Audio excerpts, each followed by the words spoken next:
hermanas y hermanos de Chile, indígenas y no indígenas. Estamos aquí como Tarsila Rivera Sea, presidenta del Foro Internacional de Mujeres Indígenas, coordinadora del Enlace Continental de Mujeres Indígenas de las Américas y presidenta de Chirapas, que es mi organización nacional.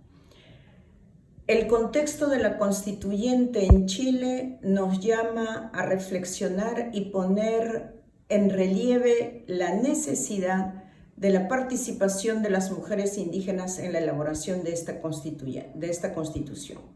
Entonces, mujeres indígenas participando en igualdad de condiciones como los hombres y elaborando propuestas incluyentes para todos y todas es indispensable. El pueblo mapuche tiene varias candidatas mujeres, entre ellas nuestra hermana Elisa Loncón, que no dudamos será una excelente constituyente.